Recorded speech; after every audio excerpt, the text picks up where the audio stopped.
Hello, friends. This is Dave Herewith, executive editor at ClassicsToday.com, here with Ask Dave. And this was a very, very interesting question. An audiologist from Australia wrote to me just this morning and said, that he spends all of his time testing people's hearing and thinking about hearing, and also loves classical music. And so he was wondering, do I get my hearing checked regularly? And do I keep a record of what the results are so that I can, track whether I'm deteriorating and what's going on that way? And I thought about that a little bit. And the answer is, well, first of all, the answer is I feel you all have a right to know if my hearing's defective or if it is defective, what the defect is. And then there's the larger question of what effect does that have on the work that I do and the judgments that I make on the quality of recorded sound. So the answer to the question is I don't get my hearing checked regularly, but I have had my hearing checked on multiple occasions.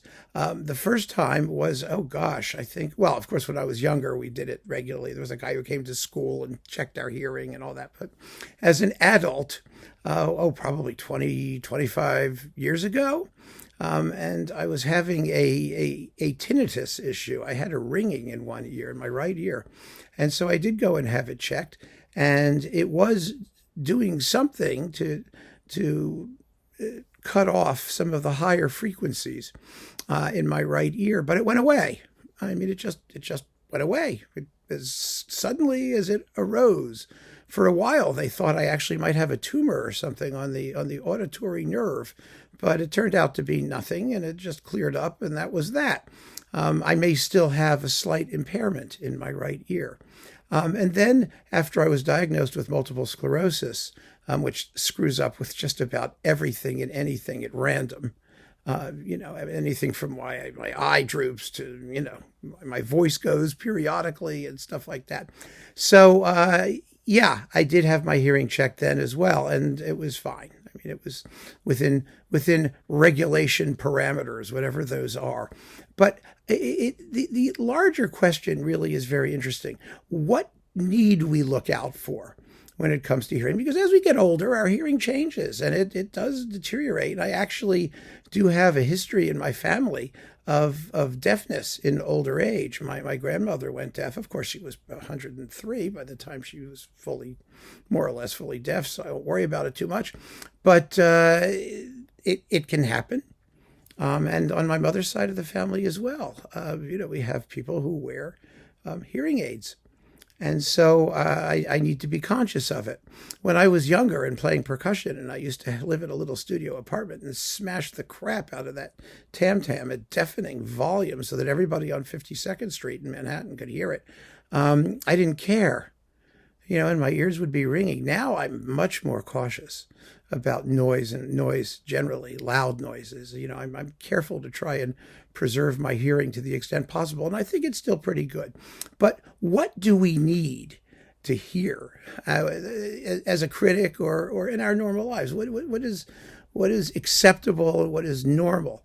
My feeling about it is this. First of all, I'm not an audiophile, as you all know. I don't discuss audio equipment. I'm not going to get into it. I don't want to deal with it. I just want things that sound good to me. And so I don't have to feel, neurotic about slight changes in my hearing over time. Because what do you lose as you age? My friend, the audiologist, could probably say. But my feeling about it is that you lose the higher frequencies, generally speaking, some of them, which may or may not impact your evaluation of a recording. I mean, bass frequencies you feel as much as you hear them. And they think I don't feel any or have any evidence that my hearing of bass frequencies has changed at all. The high frequencies possibly. And there are stories about people who have issues with those things, like Karian, whose digital recordings, because he mixed his own recordings, he had his own mixing board, they were so screechy and awful sounding because he couldn't hear high frequencies, apparently, later in his life, or he had severely debilitated hearing. Plenty of conductors have had bad hearing. Toscanini had bad hearing. toward the end of his life. And yet they continue. And the reason, of course, is not because you don't hear all the frequencies. You don't have to hear all the frequencies. You have to hear frequencies to, evaluate the quality, perhaps, of audiophile recording products and whatnot. But unless something's really seriously wrong, you're going to hear everything you need to hear. I mean, the fact that I might not hear the highest of high frequencies doesn't mean I don't hear the piccolo. I mean, it doesn't mean you're not going to hear the violin. You're not going to hear the cymbals. You're not going to hear the ting of a triangle. Generally speaking, you will hear all of those things unless, again, your hearing is really deteriorating as opposed to merely aging. And that, I think, is the difference. We have to make a distinction between, the natural aging process where things start to get a little iffy here and there and an actual illness, an actual physical debility, which I certainly don't have. And if I did have it, I would tell you. I mean, let's put it that way, because I don't have any interest in keeping secrets of that type. I certainly have no privacy when it comes to my health issues. I talk about them on this channel. So I'm not, hearing is just another one. But I don't take special steps to see what's going on with my hearing because, first of all, I don't think there's anything I can do about it. That may not be true. I don't know. But I don't think as I get older, it's going to, improve for sure. And so I'm not concerned. And that's basically where it is. And I think I hear well enough to be able to say if something is decently recorded or not decently recorded. There is, after all, far more to recordings than simply your perception of a frequency range. There's dynamic range, which is somewhat independent of, whether the frequencies you do or don't hear. There's balance.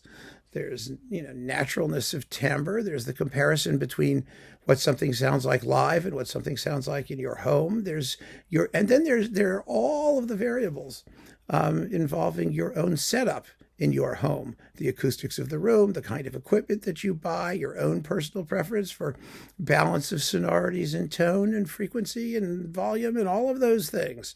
They all come into play. And all of those, I think, are equally important as the actual ability to perceive certain frequencies better or worse over time. I think that actually, as far as that factors into the mix of evaluating recordings, it's just one factor of many, and I will be better at some things than others. And you who have, superior hearing in all ways, I'm sure, will be able to hear what I think sounds fabulous. And if you think it sounds like hell, you're going to let me know. And you'll draw your own conclusions from how reliable I am as a judge of recordings. And that's true of all of us, isn't it? I mean, I see from comments constantly here that recordings that I recommend and think that are marvelous, I have the people who are the hearing people, those who pride themselves on what their ears can do.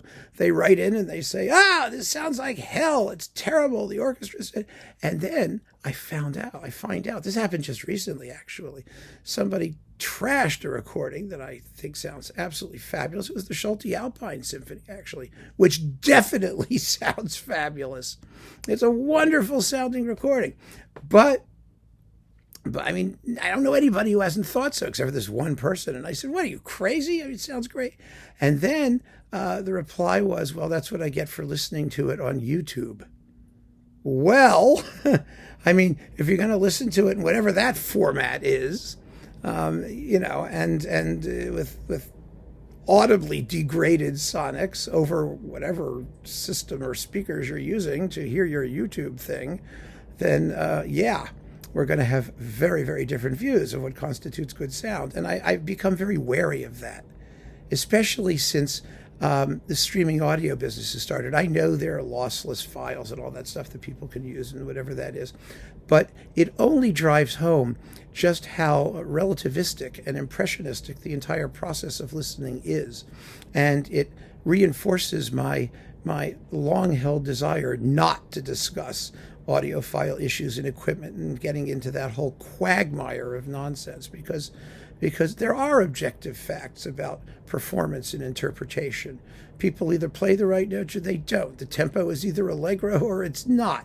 The balances are either this way or they're not, or they're that way. I mean, these are all audible facts that you can go and test for yourself. But the actual quality of those audible facts, well, that exists in the realm of pure subjectivity, because everything that we hear is mediated at home by all kinds of electronic intermediaries, and then our own capability to hear things.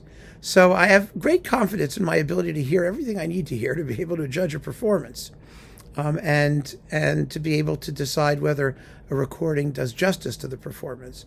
But my criterion, as I pointed out in the very first thing I wrote as part of the website at classicstoday.com, is not, does something meet some sort of objective standard that I set for audio fabulousness, and can I hear all of that? It's, does the recording get in the way of enjoyment of the performance? Yes or no? And if it doesn't, then as far as I'm concerned, the recording's fine and doesn't really require further comment unless there's something really extraordinary about it. And the rest of it takes care of itself. So that is the answer.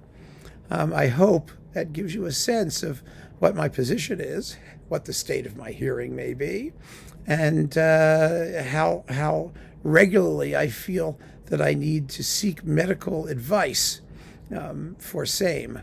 The answer is, unless something sounds really wrong or bad, or I know something's going on, no, we're fine. I still enjoy the same recordings I always enjoyed. And what's more, as a final thing I'm just going to throw out there, I do remember what recordings sounded like years ago when I first heard them, and when I listen to them again, sometimes they sound a bit different, and sometimes they don't. Never mind whether they've been remastered or something else has changed. So this is all just part of the inexorable process of decay that we are all going through. And so far, I think I'm weathering it pretty well. And I hope that you all do too. So keep on listening, friends. Thanks for asking the question, and take care.